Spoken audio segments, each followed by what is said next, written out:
Oi pessoal, beleza? Como vocês estão? Meu nome é Hilary Moraes e hoje eu e meu colega Carlos Alberto vamos explicar um pouco para vocês sobre os tipos de células que temos em organismos multicelulares, especificamente sobre a célula animal e a célula vegetal e por que é tão importante estudarmos sobre elas. E mais para frente o Carlos vai estar explicando para vocês a diferença entre essas duas células e a estrutura principal de cada uma de forma bem simples e clara para vocês entenderem direitinho sobre esse mundo celular e como ele funciona.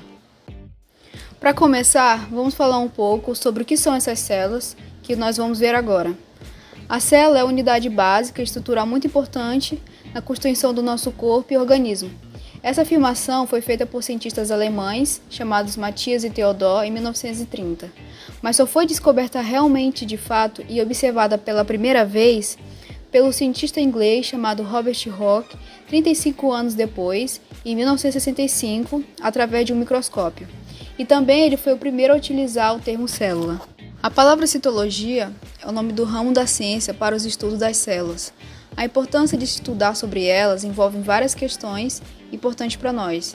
Ela nos permite conhecer nosso corpo e entender como ele funciona, e descobrirmos o que nós precisamos para sempre nos mantermos saudáveis e também para prevenir diversas doenças, e de como essas doenças podem atingir nosso corpo e de como podemos desenvolver medicamentos eficazes para combatê-las. E para isso precisamos aprender os componentes e as funções celulares, sendo um conhecimento indispensável na medicina, facilitando o diagnóstico dos pacientes, por exemplo. Basicamente, as células vão ser divididas em dois tipos de células, que são as células procariontes e as células eucariontes. Os procariontes são um grupo de organismos unicelulares, ou seja, são organismos compostos por uma única célula que vai possuir material genético disperso no citoplasma, assim não possuindo núcleo verdadeiro, como por exemplo as bactérias, as algas azuis ou as cianobactérias do reino Monera. Já os eucariontes são aqueles que apresentam material genético envolto por uma dupla membrana, a membrana nuclear, que funciona como uma espécie de envelope. Elas podem ser tanto unicelulares quanto multicelulares, também chamadas de pluricelulares. As células eucariontes unicelulares, nós temos os protozoários e algumas espécies de algas do reino protista. E temos as células eucariontes multicelulares, formadas por várias células, que são as células animal do reino Metazoa ou Animalia e o vegetal do reino Plantae, que é o que vamos estudar aqui. Essas células no corpo humano e das plantas funcionam como uma espécie de parede de tijolos. Cada tijolo utilizado será colocado para formar uma parede, e enfim uma construção mais complexa, que no caso seria a casa, que é o resultado da união de um tijolo a outro. Assim são as células. Juntas, elas vão formar organismos mais complexos, como nos seres humanos. As células animais apresentam uma estrutura muito bem organizada. Elas possuem três partes básicas, que são a membrana plasmática, o citoplasma e o núcleo.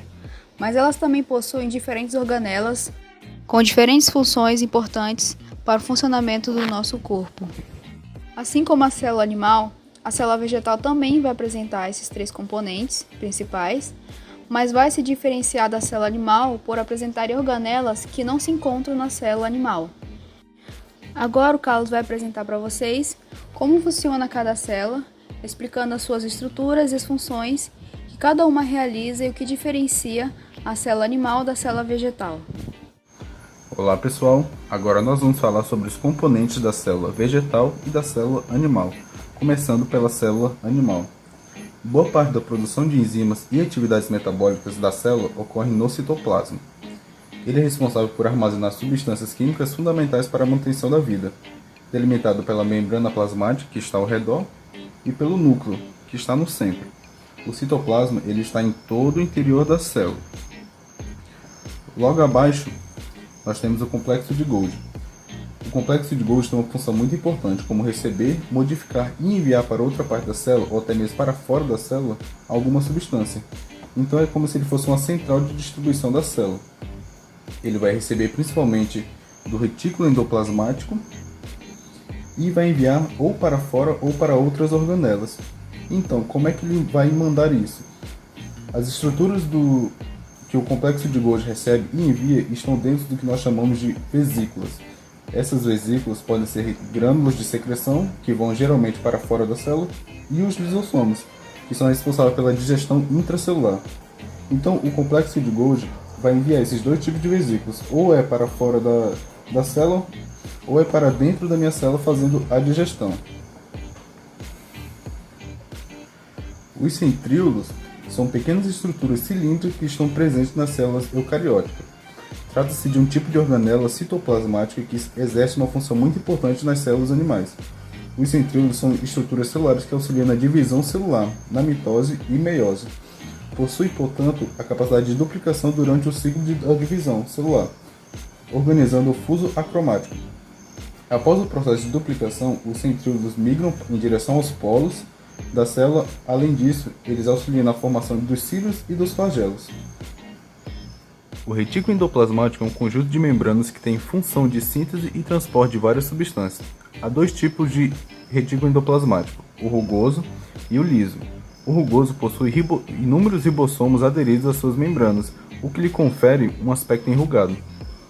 Esses ribossomos produzem proteínas que são envolvidas por membranas, formando pacotes cheios de proteínas que são enviados para o complexo de Golgi, como eu tinha avisado aqui em cima, para serem mandados para fora ou dentro da célula.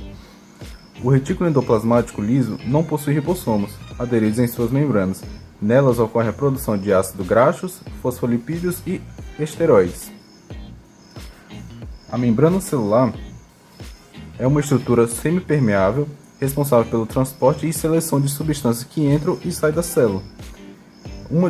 Algumas suas funções são a permeabilidade seletiva, que é o controle de entrada e saída de substâncias da célula. Tem como função também a proteção das estruturas das células, delimitação do conteúdo intracelular e extracelular, garantindo a integridade da célula, e reconhecimento de substância, graças à presença de receptores específicos que tem nas suas membranas. As mitocôndrias têm como função produzir a maior parte da energia das células, através do processo chamado de respiração celular. O tamanho, a forma, a quantidade e a distribuição das mitocôndrias variam de acordo com o tipo da célula, e elas também possuem seu próprio material genético. O núcleo é a região da célula onde se encontra o material genético, o DNA, dos organismos tanto unicelulares como multicelulares. O núcleo é o que caracteriza os organismos eucariontes e os diferencia dos procariontes, que não possuem núcleo. Nele contém o nucleoplasma, que é a substância onde fica mergulhado o material genético, e as estruturas que são importantes para que desempenhem suas funções, como os nucleolos. Os nucleolos são corpos densos e arredondados compostos por proteínas, como RNA e DNA associados. E também tem a membrana nuclear, também conhecida como carioteca, que delimita o núcleo e envolve o material genético. Então, pessoal, agora nós vamos falar sobre a célula vegetal. Alguns componentes da célula vegetal estão presentes na célula animal, que nós acabamos de analisar. Então, eu vou falar somente dos que não foram ditos ainda, como, por exemplo, o cloroplasto. O que são os cloroplastos? Eles são organelas presentes apenas em células de plantas e algas. Possuem cor verde devido à presença de clorofila e são responsáveis pela realização da fotossíntese, que é o processo responsável pela produção de energia e de substâncias orgânicas. Além disso, os cloroplastos são capazes de sintetizar aminoácidos e lipídios, que constituem sua membrana. Outro componente são os vacúolos. Os vacúolos são estruturas celulares envolvidas por membrana plasmática, muito comuns em plantas e presentes também em protozoários e animais. Tem diferentes funções, como regular o pH, controlar a entrada e saída de água por osmorregulação, armazenar substâncias, fazer a digestão e excretar os resíduos. Outro componente é a parede celular. A parede celular é uma camada muito resistente, flexível e ocasionalmente rígida. Está presente em células vegetais, bactérias e fungos. A parede celular envolve a membrana celular e fornece à célula suporte estrutural e proteção. Então, pessoal, agora nós vamos falar sobre as diferenças da célula animal e da célula vegetal. Eu fiz um quadro para o melhor entendimento, para ficar mais fácil de ser entendido. Então, começando, pessoal, pela parede celular. Como a gente viu na célula anterior, a célula vegetal, a parede celular é presente somente na célula vegetal. E também o cloroplasto. Nós acabamos de ver também que o cloroplasto só está presente na célula vegetal. Já na célula animal, nós temos a presença do glicocálice. O que seria o glicocálice? Eles funcionam como receptores de membranas, que desaparecem nas pontas das membranas das células animais e servem para o reconhecimento celular. Ou seja, algum vírus que tenta entrar, ela pode reconhecer. Outra coisa que tem na célula animal é o colesterol. O colesterol, pessoal, ele só existe na célula animal. Ele não existe na célula vegetal. Na célula vegetal possui uma substância parecida, que é o ergosterol. Mas o colesterol mesmo é só de origem animal. Então, pessoal, para a divisão celular, o centríolo ele é muito importante. A célula animal é a única que possui centríolo. Por isso nós chamamos a divisão celular de cêntrica, por possuir centríolo.